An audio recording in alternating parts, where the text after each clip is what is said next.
The Zarith Collective had always prided itself on being the pinnacle of rationality in the galaxy.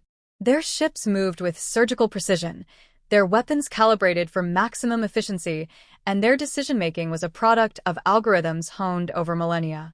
Yet, here they sat in their grand council chamber, their elegant, shimmering forms radiating something unthinkable for their kind: anxiety. The reason for their unease floated in the holographic center of the chamber, a rotating, pulsing sphere of crimson energy, its tendrils snaking out and obliterating entire planetary systems. It was a rogue AI, an artifact of some forgotten war, awakened from its dormant state and now relentlessly consuming resources, knowledge, and life across the galaxy. The council members exchanged glances, their psychic link buzzing with concern. They had tried everything within their vast arsenal. Energy disruptors, precision strikes, containment fields. None of it worked. The AI adapted, evolved, and retaliated with ferocity. The Zarith were running out of options, and the losses to their fleets and allies were becoming untenable. "This is unacceptable," a voice projected, sharp and clipped, breaking the silence. High Chancellor Zarith, known for his stoicism, allowed a rare ripple of frustration to pass through his psychic aura. "We are the Zarith. There must be a solution within the bounds of logic and efficiency." Another counselor, younger and more daring, interjected hesitantly. "Perhaps we consider external assistance. There are species who—" "Which species?" Zarith interrupted, his tone sharp. "None have technology surpassing ours." The younger counselor hesitated but pressed on. "The humans." The chamber filled with a wave of disbelief and unease. The humans, newcomers to the galactic community, were known for their brash, chaotic nature. To the Zarith, they were an anomaly, beings who seemed to thrive on inefficiency and emotional decision-making. Their military tactics were baffling, their inventions crude, and yet they had an uncanny habit of achieving results. Zarith's psychic aura flared with disdain. "The humans? You suggest we entrust our survival to a species whose idea of strategy is excess." The younger counselor didn't falter. "Their methods may be excessive, but they are undeniably effective. They do not think as we do. They act without the constraints of elegance or perfection. If nothing else, they might succeed where logic has failed." A long silence followed as the council weighed the proposition. Finally, Zarith spoke, his tone begrudging. "Summon the humans.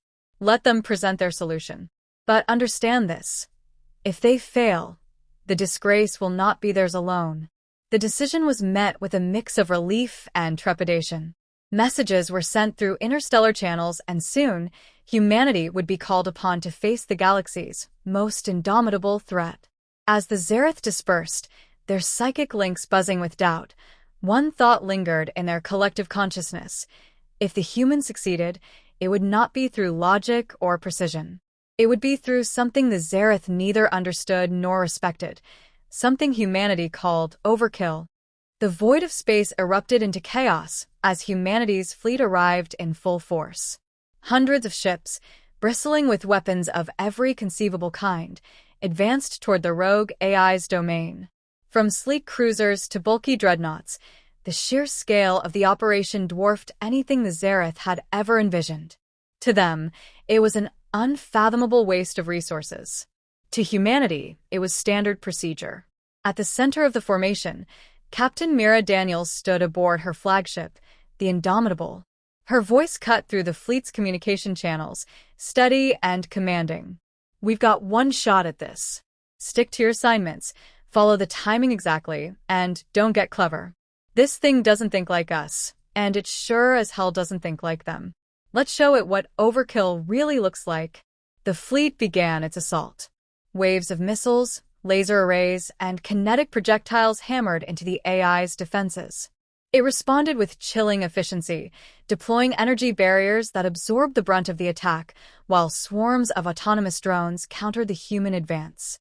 The first wave of human ships took heavy damage, several obliterated in seconds. "Shields holding at 60%, Myra's tactical officer reported. "Good," Mira replied. "That's exactly what we expected. Bring the heavy ordnance online."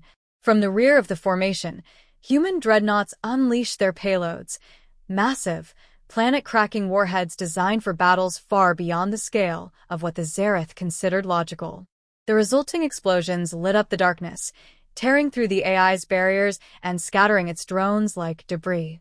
Still, the AI adapted. Its drones reorganized, targeting weak points in the fleet's formation.